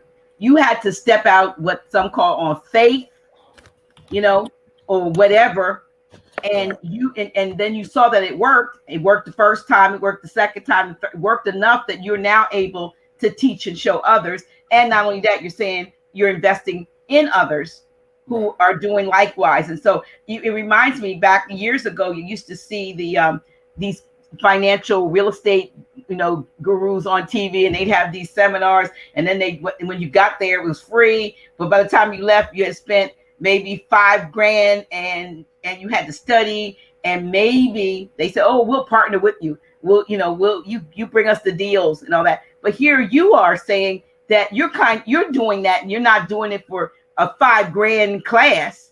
No, not at all. No, not at all. And I don't knock the ones that do it. It's they getting it for sure. But see, My but yeah. a lot, before you go, a lot of them make their money on the folks that run to the seminar and don't do anything with it. They just, you know what I mean? They Right. have pipe dreams, but you're actually working with people. And if you're only investing after the first $137 a month, if at any time you decide that's not what you're going to do, then hopefully you do that in the first 2-3 months. You'll know whether it's for you or not, and you will not have lost, Right. 5 grand or 10 grand. Right. Right. And I think, and I'm just thinking, tell me if I'm wrong, that with your intuitive, or you called it something else, with your cosmic, and I need to say this, but with your ability to look at, cosmic, movement, and the numbers and all that, you probably institute that in what you're giving people. Right. So, in the backdrop, I don't make spirituality my main drawing point anymore at this particular point where I'm at. Um, because see, watch this, y'all. Watch this. If you go look up Oh, keywords for the planet Neptune, you will see that Neptune rules Pisces, which is the 12th house, which is the last last sign of the zodiac. This is where you graduate and you go off to the university, meaning when elementary school is elements, then 12th grade, that's when you a senior and you complete 12 inches on the ruler. I always wonder why the number 12, it could have been a whole nother number than 12. So this thing is a zodiacal celestial science. And when you get to the 12th one, when you're dealing with imagination, when you're dealing with visualization, when you're dealing with spirituality, all of those are Neptunian, Piscean, 12th house things, the last thing you're really supposed to learn. And the negative aspect of those energies is called drugs, escapism, confusion, and you're delusional as hell. And and it's a thin line between saying I'm visualizing that I got me, we all got our own land somewhere and this is ours. I'm visualizing and I'm believing it and I'm acting like I got it before it's here. Some people look at you like, oh, he lost his mind, he's delusional. But my point is, these principles are everything has a polarity, right? A positive and a negative. So all zodiac signs and planets have a positive attribute and what we would call a negative attribute. The negative attribute of the spiritual sciences is escapism and being delusional. So sometimes what happens is when it comes to finances, then if you put spirit stuff first, these people are delusional about their money. So let me be clear. They'll show up to a full moon activation because the full moon's in Taurus, and Taurus is the sign of money, the bull behind me, like on Wall Street, right? Um, and they think they can magically manifest money. And it's not that you can't. The problem is imagination works best when you have a physical vessel to direct your mental current to. And a lot of people lack a wealth vehicle. They raise their hand and say they want to be rich, but what are you doing well, can your vehicle even hold the money that you say you want to have? And how you going to get there just being an Uber driver? It's not going to happen. And so a lot of times people become just very delusional. And I don't want to deal with that. I want to deal strictly with people who have a strong sense of self and they know where they're going. I don't have time to be doing pep talks with no grown, you're a grown man, bro. I ain't got time to be pep talking you and let's go get in. You're gonna be okay, brother. No, no, no, no, no, no. No, no, no. We know what it is and we know what we should be getting to. And then what we can do is, hey, here come this monthly meditation that we about to do and visualize some things because this is the portal that opens up. Hey, when you launch your business and you about to do this new LLC or this trust that you about to do, it'd be best if you do it at this particular time. So it's running in the background, kind of like on a computer for Windows, you hit Alt Control Delete and you go to Task Manager, you see all the processes that's running in the background and whatnot, but you can't see it any other time. So spirituality for me is running in the background of things and whatnot, and not at the forefront. Well, I wasn't implying that it was at the forefront. What I was, I guess, what you may have misunderstood me. What I was implying that because you have those insights, you're able to, when you're giving advice and so forth, when you know when the best time, you got that. You would of course, those who are your students or the members of your your platform would get the benefit of that. Oh, absolutely. Yeah, and that's how I understood it. Yeah, Yeah. Oh, right. okay. Yes, ma'am. Yeah. Yes, ma'am. Yeah. Absolutely. Okay. They get the benefit of that. I was just saying as a disclaimer to people, I don't come looking for that first because I don't do it first no more. So, Well, yeah, see, when we met 10 years ago, that's what I knew about you. You know what I right, mean? right. You did an aura reading, which I still think I got a copy of around here. You had a machine that Mhm. read the aura, Mhm. and my green my heart chakra was like way out there. Right, right, So I right. remember that. So and again, like I said, the your ability to decode. Um, Mhm. like I said, you did Hollywood and you did Philadelphia, and did you do tours also of Yep, Philadelphia? yep. Okay, I was doing tours in Philadelphia. Yep, yep, okay, yeah. So yep. a lot of things that this again to so there are classes that you offer, a membership. With the membership, there are on-demand classes, regular. Me, I guess you do some webinars, and you also Mhm. have a monthly meditation where you're focusing on helping or assisting the members to manifest or focus on what they're trying to do with their businesses and so forth. Right. Right. Absolutely. Yep. Yep. So Yep. That's where I'm at these days, doing exactly that. let me change the subject just a little bit. Mhm. Last week I had as my guest Brother Dwayne Hendricks, and who's from the Wayne Williams Freedom Project, and he does some other things. And Brother Melly Mel, the hood postman from I think he's a former. Let me get it wrong. Which came first, the chicken or the egg? I don't know whether he was a Crip or Blood, so I don't want to. I don't want to Okay. mess it up. But anyway, they were talking about they have a group called United Streets of America, and Mm. they're bringing they're like some of the OGs, at least Melly Mel is the Right. OGs, to bring together to the younger Bloods and Crips on a more positive, unified. Let's rebuild or reawaken real melanated manhood, and to change the narrative. I think is their focus, that the narrative has been written for these Bloods and Crips and other so-called gangs, to bring them more to be tribes and brothers and build. You said something when I mentioned that they were coming on because of the red and the blue, and Right. and you yeah, and we were Right. talking. Can you expand a little Yeah. bit Yes, on that? ma'am. Absolutely. I'm a big. I'm just gonna keep it real with you. I love America. I got a new documentary that's coming out that's gonna blow some heads out. It's gonna blow some heads away. That deals with the fundamental truth that there was a secret plan to destroy slavery, and it happened. And I'm talking about it was already there before the Declaration of Independence, and these same gentlemen who were in the Continental Congress end up carrying it out. Now, to speed that up, because when you're dealing with this, like one of the flags I may have behind me, y'all can see the circular one. You're dealing with this whole red, white, and blue. and the white is just the truce. The white has always been symbolic for a truce flag. Okay, now the red and the blue has been synonymous on a few levels. One, you have Sirius, looks like a blue star. Our sun looks like the red star.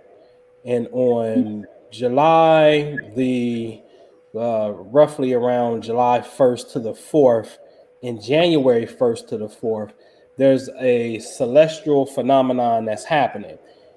One is known as the aphelion, and the other one is known as the perihelion.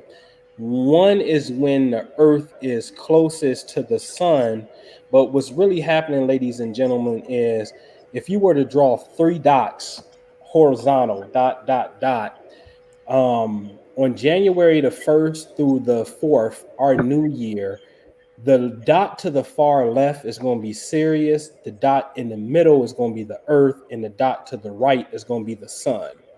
And then it's vice versa on July 1st through 4th, where the dot on the left is still Sirius, but the dot in the middle is now the sun, and the dot on the right is the earth. Okay. And so, again, when you deal with July the 4th, the sun appears to be about 14 degrees, 13, 14 degrees Cancer in direct alignment with Sirius. Well, opposite July is January. That's when the earth is in alignment with Sirius. So if you ever hear somebody say Happy Jew Year and Happy 4th of July, they're pulling and tugging on your emotional cord. They have absolutely no knowledge of the celestial alignment that's taking place, because we know for a fact that this star, it can go all the way Sirius, goes all the way back to Egypt, it goes all the way back to the Dogon, who got a vast knowledge, like a very vast knowledge of what's popping with this particular star. Okay, and so these are celestial events. So from Earth, the red and blue star is Sirius in the sun, and I've just gave you the science of when this alignment takes place. You see Sirius and the sun together in the July timeline that we're going to get to next month. You don't see it in January because, the sun ain't in alignment with Sirius because of the way the earth is positioned at that time. And so this is an absolute great time that you need to be celebrating. So that's the celestial red and blue. So then what happened was there's a prophecy in the Hopi Native Americans out west to talk about the red and blue star Kachina. And when these two align, it represents this great awakening. Then later becomes another form of cosmology / theology, study of the gods, in the Nation of Islam, that talks about this universal change where this red star appears. Okay. Now, that is all in the celestial, imaginative archetype of what's happening on the ideal plane. On the physical plane, there's a red and blue that's kicking ass. They just happen to be kicking ass against each other and not towards the system that they say oppresses them. And that became Crip and Blood. And so the unification of the Crip and Blood is the fulfillment of universal change. This is why Nipsey Hussle, rest in peace, and YG, okay, was the ones that in that generation was able to bridge a gap and whatnot. And one of the better songs was F Donald Trump. And then from the older generation is salute to Big U, who's a Rolling 60 Crip, and Whack 100, who's a Pyru Blood. Okay. And there's some work that has to be done clearly between these two factions where they get on the same accord, and it's going to be lights is out. And what I mean by that is it don't necessarily represent lights out from a violent standpoint, because you got to remember, this is the premise. I'm gonna get y'all to play. Let me get the picture so I can get y'all to play.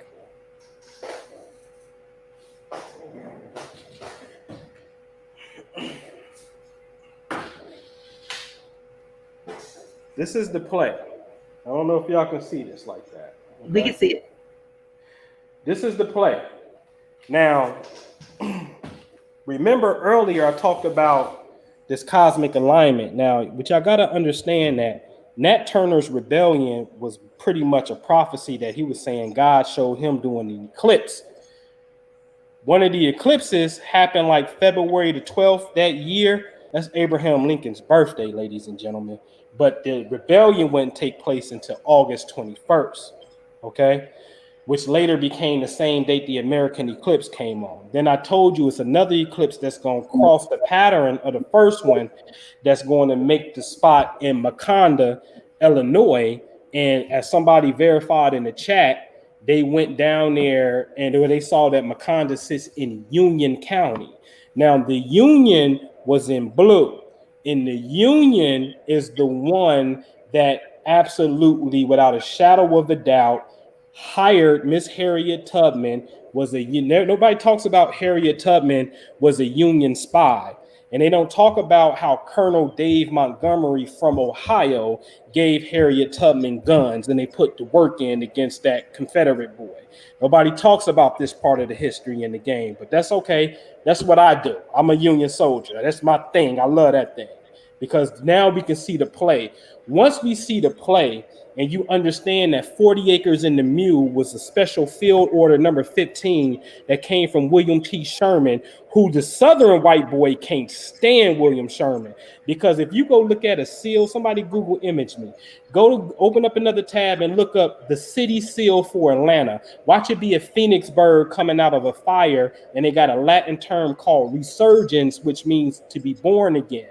Why do they have that? It's because William T. Sherman and the Union Army, they burnt Atlanta down and shot the city up. Told the Confederate John Bell Hood, get all the babies and the women up out of here because it's about to get funky.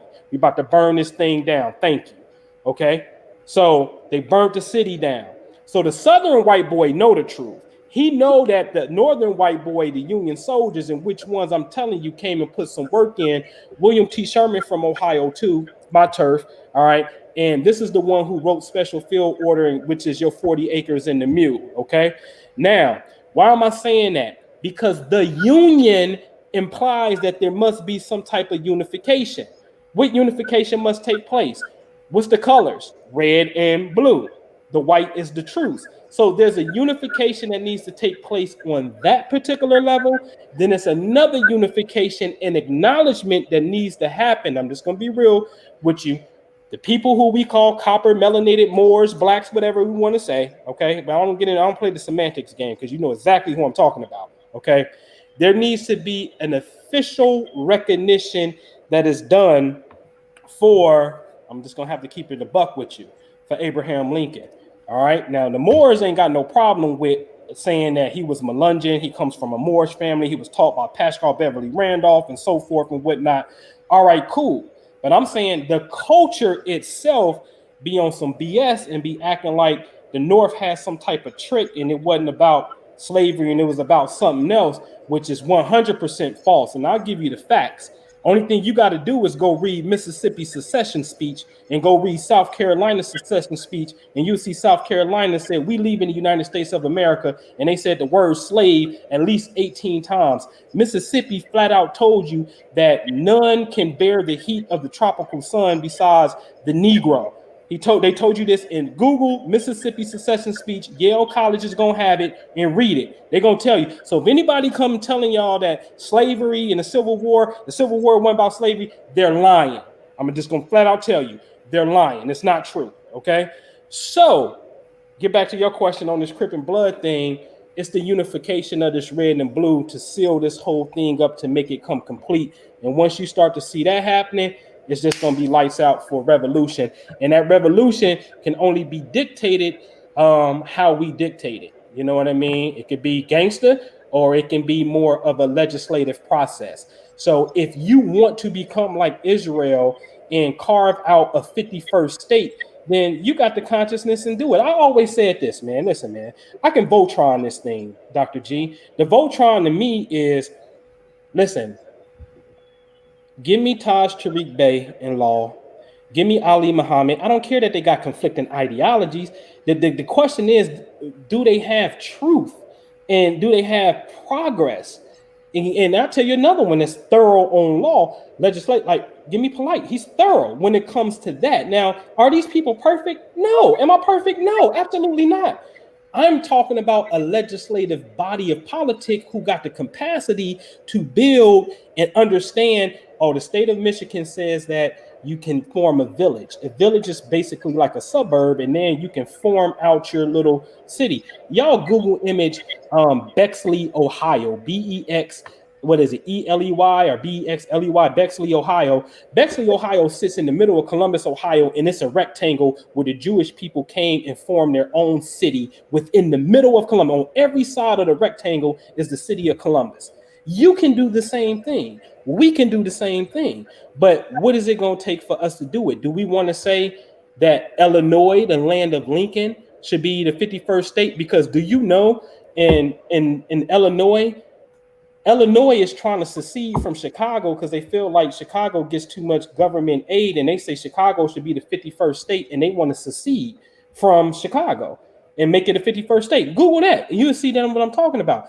And what I'm telling you is we have a problem where we do not address the elephant in the room called racism and what the solution is. And if you know that Islamic law was here and we need to be forming these things, then if you don't form it, I'm gonna tell you what you are doing.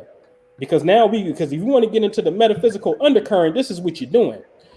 When you observe an event like Trayvon Martin, rest in peace, and Eric Gardner's and stuff like that, your emotion is coming on and your amygdala in your brain is firing and going off. You are absolutely feeding the ether a negative emotional charge, and that energy just don't die because it's an event. It's alive in the ether, and guess what? It's going to happen again until you correct the problem, ladies and gentlemen. So in truth, when you watch negative events, you're absolutely lending an eye to create a future negative event. And science has proven this. Is called the observation effect and wave function collapse. I'm giving y'all the names. Observation effect and wave function collapse. But to will it back, Dr. G, that's what the red and blue, blood and crypt stand for. It's the unification. And we'll be on our way to the great jubilee when that happens. Okay, all right. Well, it's interesting that that has just come up, and that you had a perspective on that, because but I do want to add something, especially since there was a recent video that came out from Dan Calloway that refutes the existence of both Nat Turner and Harriet Tubman as being real. So I mean, I know you mentioned them in what you were saying, but he recently put a video out refuting the truth that they were manufactured as a part of whatever narrative that we've been fed. So wait a minute, who was manufactured?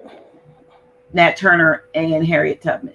That they're fictional characters. Fictitious, yeah. Fictitious. Now let's look at that mindset. That's great, because now that means somebody wants you. Now look at that. Somebody wants you to believe that you was great in the time of your absolute weakest moment. Doesn't that what that mean? Somebody wants you to believe that you had a strong dude named Nat Turner and a strong woman named Harriet Tubman who kicked ass and got free, and the rest is history. So even if it is false, somebody was thinking about putting you in a better position by interjecting such thing. That's beautiful. Speaking of interjection, we're hearing a lot lately about timelines being manipulated and so forth. Do you have any knowledge of that when you're talking about they go back, say, to the Philadelphia experiment and what happened there, and then the other thing with Montauk, and that there was actually some correlation between 1492 and 1942. So I read the Philadelphia experiment. I interviewed Preston Nichols, who was on my blog talk radio show back in the days, about his experiences and being in two locations at one time, unbeknownst to him. And he told me this out of his mouth on a radio show. There's a book, and anybody can do this, but this is where meditation do come into the fold, is because everybody has super consciousness. Science knows that we only utilize a very small portion of our brain cells consciously. When you meditate, you are expanding the neural connectivity inside of your brain physically. Okay, your more brain cells are coming online, and this will start to give you what was perceived to be a supernatural ability. So now I'll give you a reference. The greatest yogi book ever probably written historically has been The Autobiography of a Yogi by Paramahamsa Yogananda. There's a chapter in that book that talks about the saint with two bodies. In a nutshell, Yogananda had to go visit this saint. The saint said he's going to contact this guy to meet Yogananda. And the saint never left the room. You're sitting there in meditation. And when he came out of meditation, he said, "Oh, I believe he's on his way up the stairs now." And then Yogananda heard the door open. Yogananda, as a kid, went to the stairway, met the guy, and said, "How did you know to come here?" And he said, "Because I saw the guru. He told me that you was here waiting for me." And he's like, "It's impossible. The guru's been in this living room the whole time." "Well, I seen him. What was he wearing?" "This is what he was wearing. He met me down by the Ganges River, and he told me try not to follow him. And I tried to follow him, but he lost me. And now I'm here. I'm not lying. Get out of my way. Let me go upstairs." And so he went upstairs, and then the guru told Yogananda that this is easy for a saint to do. You had another chapter in that book, the perfume saint, the perfume swami. He can make certain scents come out the palm of his hands because they knew how to manipulate the atomic structures around us to make it conform to the things that, matter and things are. And so in my own experience, I'm giving you the theory based off what Yogananda put out. Now I'll give you my own experience, and I don't share this publicly. Now, it was my daughter's birthday. If anybody know me, I got twin daughters. One is deceased and one is alive. But if I take pictures of the one that's alive, her head would disappear in the picture, or her head is split and it'd be two heads in the pictures. I got proof of this, okay? And so I already know what it is. I don't be tripping. I don't need no condolences because it's a spiritual experience, and I'm here to teach people. This is why I don't charge people for certain. It would never be about money when it comes to spirituality. Even if a price tag is on, it's not about money. You understand what I'm saying? Because I got certain experiences that are beneficial for the evolution of humanity. And so one year was the eve of their birthday. Their birthday was like Saturday, and it was a Friday. And I was driving down to the guitar center, because my MacBook had a certain sound in it, and I went to get something from my MacBook, and I came back. And then I said, my silly butt, I should have took the MacBook down there with me because it's still making the same sound. So I'm driving down the highway with the MacBook.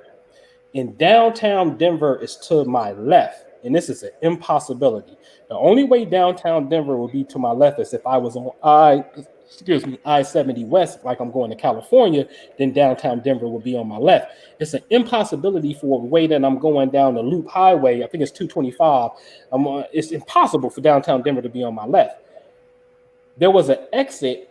When I got off the exit, all of a sudden, I promise you, I got off exit 216, which is very interesting. I got off exit 216 on Interstate 25 North. When I got back home and triangulated where I was about 17 miles apart. I was in two locations at the same time. 3 days later, the car wouldn't start. Had to get it towed to the shop. They think it was the ignition, put the ignition in there and the computer in there, computer chip in there. And a couple days after that, it wouldn't start again. They took it back. I got it back. A couple days later, it wouldn't start again. And I said, I'm not fooling with it no more. I already know what happened. I short-circuited because I was in two locations at the same time on the eve of my twins' birthday. Now, this is what I'm telling you. The sages of old knew these esoteric principles. What's one of the first things they hit you with in the Bible? They hit you with Cain and Abel, okay? The paradox of the twin. A twin is something that is identical. It's the same thing, but they showed you the thing that's the same thing can also not be the same thing because Cain kills Abel, right? And so they're giving you the oxymoron. the serpent, the ancient symbol of the serpent biting its tail. They're giving you the oxymoron. I, God, create evil and I create good. If you think there's an external devil that's separate from a God that created everything, you don't get it yet. You just totally don't get it, because the moment that it becomes independent of God, that's an impossibility. Everything has to be all inclusive from the creator that create all. Okay, it's just real simple common sense. Okay, so anyway, the point is, they hit you with this twin paradox so you can understand the thing that's identical but yet that's different. And so the twin experience for me, I already know what it is. One is here, one is not. So I could be in two locations at the same time, in a sense. You see what I'm saying? Because I was going through that particular state, and I've been initiated into Kriya Yoga by the Hindus. Okay, Mhm. literally in Joliet, Illinois. I've been through that initiation and was practicing those things when that happened. Okay, to verify what Yogananda said in the book that I just referenced for you guys. So I'm not aware of timelines being purposely manipulated, but I know that we can do it when we get to particular states of consciousness. And it's interesting that you're talking about you being able to short circuit.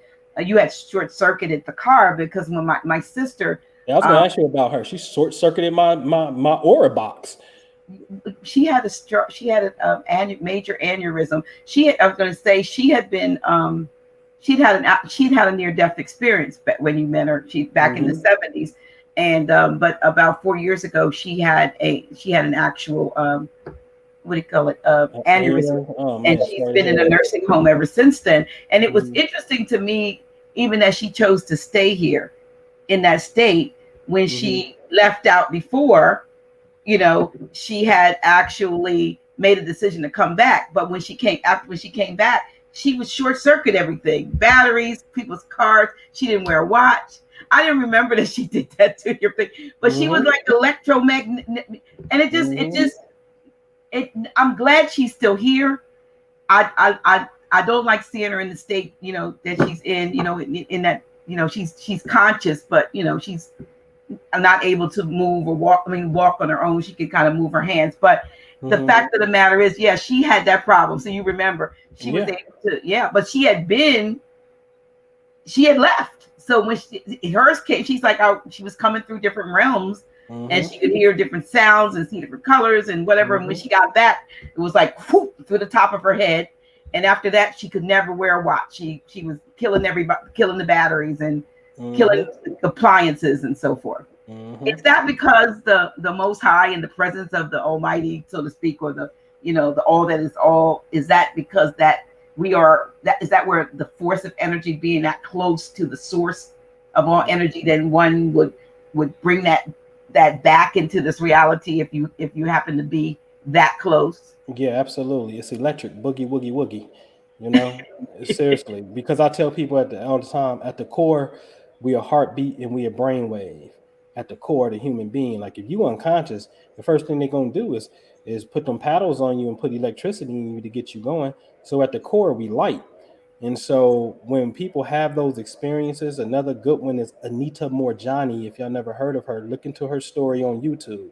Yeah, I Anita have Morjani, dying to she, live or something. yeah, she was in a coma. They said she was about to die, and she got all these tumors on her body the size of lemons. And when she came out of that coma and was perfectly coherent of the whole conversation the whole time and being in another realm, when she came through, those tumors disappeared because of that charge is you got that experience with being connected back to source from whence came thou, in a sense, right? Like you're here now, but you know you transcending and leaving out and you can come back again. And when you have those experiences, you get closer to source that way, and you come back, man, that thing is charged up. And so now she would be short circuiting. While she put her hand on my aura box and my computer screen turned blue, and I had to shut my computer off and turn it back on. I'm like, oh, okay, you one of those.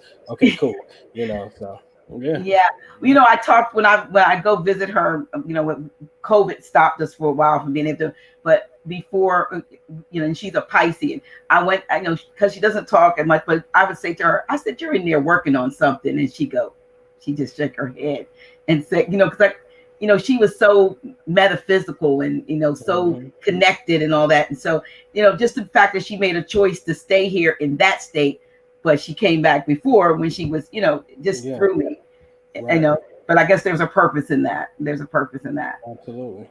Wow. Let me see if there are any comments, because we're about 11 minutes to the end of somebody says this is crazy. Just finished watching the movie Parallel. Let me see. I don't know. People keep thinking the cousin. Here, Nathan, you see what he said? Yakub, blessed the planet. But you don't hear me though. It doesn't fit the presented narrative. Everything in this realm can be manipulated. The cosmos cannot. It's the reason why the Bible is most hated, feared, and burned. I don't know. Maybe that's connected to some previous statement, because I kind of don't know what they are. But I think it was interesting though when you started out talking and sharing about what's about Illinois. Yeah, about Maconda and Little Egypt. Little Egypt. Yeah, because I've seen when somebody sent me, maybe somewhere on this desk, someone sent me a one of those ancient what do they call it, exotic maps. Ancient America. Yeah, and then you see, matter of fact, where I am in Delaware, it actually says Bahamas. I was like, Bahamas. Wow. This is the Bahamas. How could it be? This is, of course, you see me. I feel like I'm in the Bahamas today. I am soaking wet. I'm sweating. I'm sweating. But this has been such a this to me. This has been a wonderful. This has been great. Like I wasn't sure what exactly. We're going to talk a lot more about the real estate and so forth. But I really wanted. That's why I called it the the undercurrents, because I knew that's it. I know that's in you. I know that's in you, and that's how I met you. So someone here is asking, how do they connect with you? I do have your website. Is it? Or is it? I just tell people to call me, man. You can call that Google line 267-403-4078. It's 267-403-4078. And I see that question. Bodhi Wata asks, have I ever read the Red Book by Carl Jung? No, I haven't. I haven't went past Carl Jung and his synchronicities and whatnot, but I haven't read that particular book. And then I guess somebody asked in D-Ross, should we work with Saturn? Woo! Listen, hey, Saturn is the billionaire teacher right there. Saturn is the aspect of our consciousness. The answer is yes. I just did a video on that on Hip Hop Astrology TV on YouTube. Saturn is the part of our consciousness where we say, you know what, it's time to get physical and build. It's the planet that deals with crystallizations and form of ideas. So Saturn don't want to meditate. It don't deal with that. It deals with how do you build the physical temple of Solomon. Let's go get it. It's your success and your discipline. Those are the things that Saturn represent. So when you work with Saturn, you got to be, there's a spiritual and physical component. There's the physical component is you're ready to really build, because Saturn technically rules the southern region of the sky. The southern region of the sky is when the sun is at the highest point of the day. And this is the Capricorn energy at that particular time in the sky. And so this is success and doing things in the public and your reputation and fame and things of that nature. So to me, you work with Saturn when you're really ready to focus on being success in your endeavors. And then the spiritual component is when you're ready to resolve the negative karmas that you have stored within the soul. Wow. So when people talk about their Saturn return, is that approximately what, 27 to 30 years, every 27 or 30 years or so? Right. Yeah, about 28 to 30 on average. 28 to 30 years. And that's when they're like, is that more of a time of testing of the meta of who you are, so to speak, reaching a crossroads or so forth, of do I go this way? Right. So it's a symbolic cycle of the decisions that we have made. So you can catch it in 7-year intervals, hence the circle seven, 7, 14, 21, 28. And so we don't live in a perfect circle. Sometimes it may 28 years for a circle, sometimes maybe 30. But it's based off the decisions that you made. And so if when you turn 30, it's like, okay, you no longer a little boy no more. This is why one of my favorite subjects, well, Meek Mill's like, man, I'm 30, as if he old now. But anyway, he's like, man, usually you go through an awakening, you realize, man, snap, I'm not in my 20s no more. And if you still living with your mama and you're on the couch in the basement type of thing, life could appear to be hard, but it's based off the decisions that you made. What were you doing all in your 20s?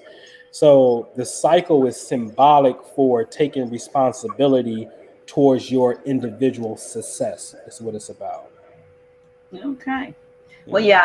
yeah, and if someone wants to know more about the astrology, because I'm pretty sure that you've piqued a lot of interest with your knowledge, are you still open to give that, or is it just would it just be in context of being a part of N- the No, no, group? no, no, no, no. It's fine. So on my website, my other one, myastrologycoach.com, there's something called the self-activation workbook. We created that workbook out. When you pay for it, I email it to you. I don't physically print it and ship it. I email it to you. You can print it. The goal is for you to learn your chart, hence it's called self-activation workbook. The goal is for you to learn your chart. So the workbook can ask you questions. What house is the sun in? Or It's the my sun is, astrology. What? coach.com. And if you go to shop books, you should see it, self-activation workbook.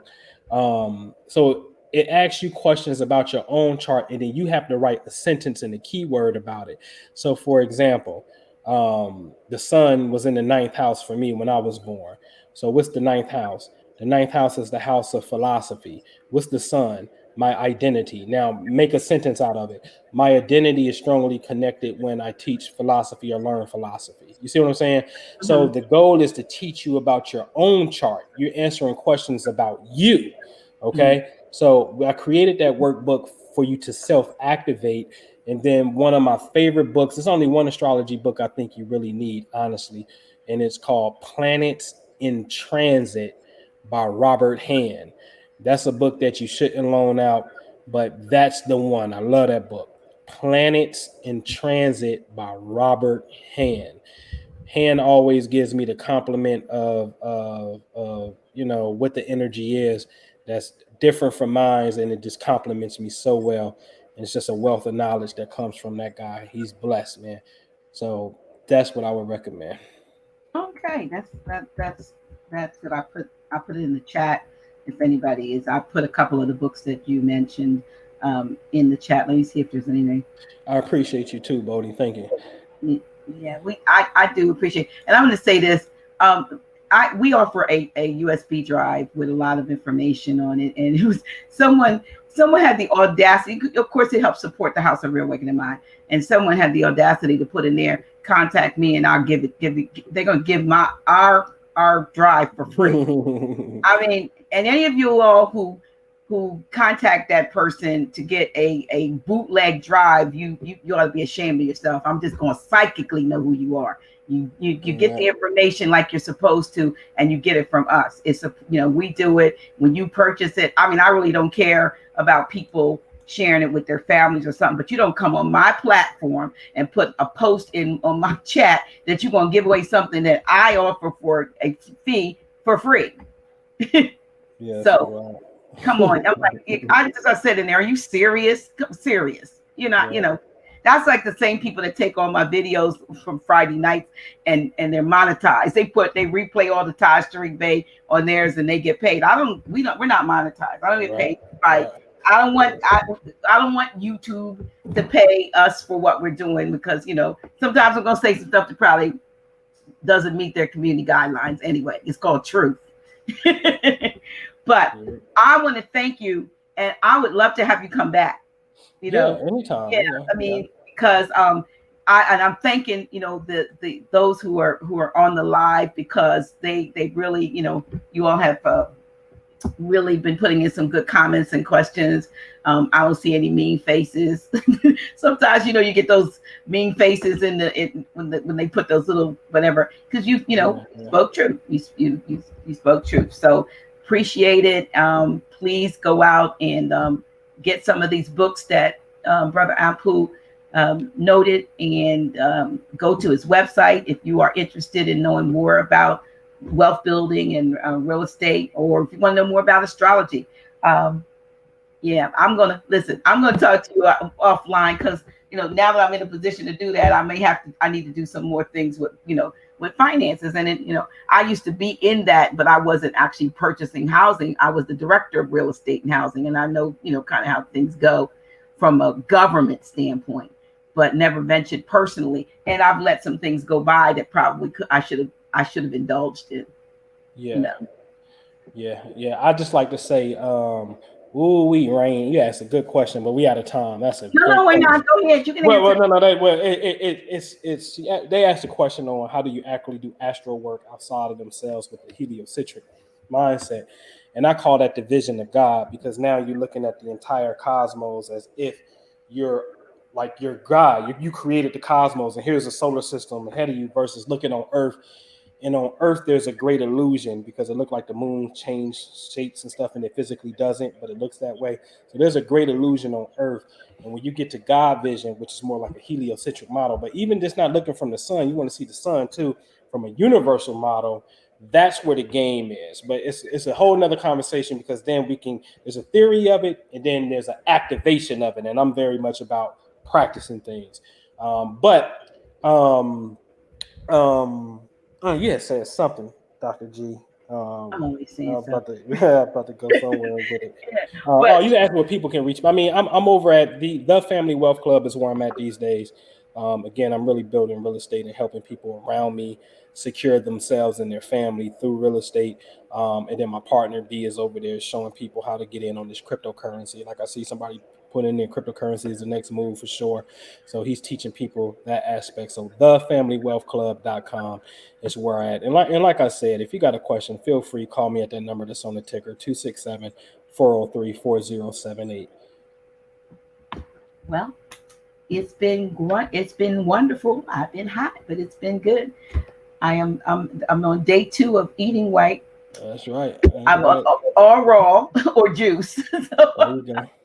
I'm doing pretty good. Listen, thank you everyone for tuning in. Thank you, Brother Ampu, again thank you for a great show. I mean, you are an excellent expositor, and I'd love to have you back. To talk. If anything is coming up that I may not even know is coming up astrologically, or something that we need to talk about, shout out to me, because when it's coming. Maybe absolutely, I got you. All right, thank you again. Thank you so much. Thank you each and every one of you for being with us tonight. Another great show, and we'll be back. I'll be back next week. Peace, everyone. Peace.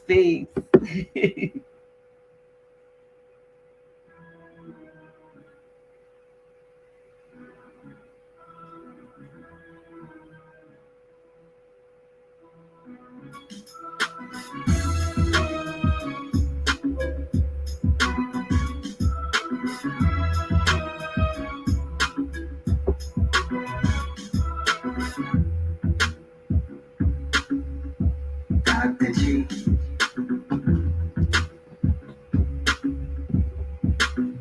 Really? Oh shit. Yeah, that's me. Dr. G.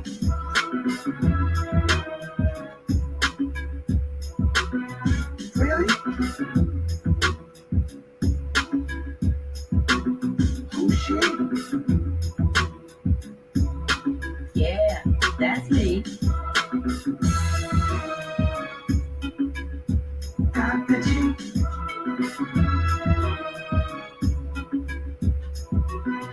Really? Oh shit. Yeah, that's me.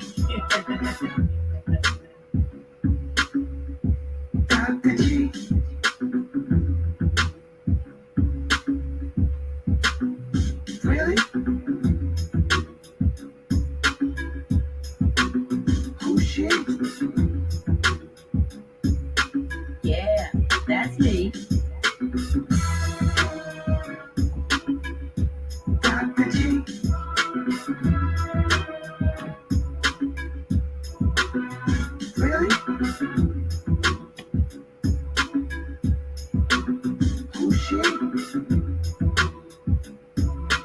Yeah, that's me. Dr. G.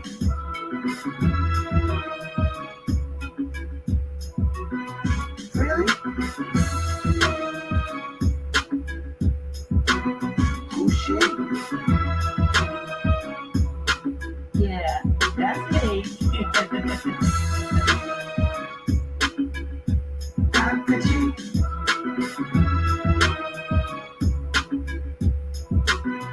Really? Who's she? Yeah, that's me.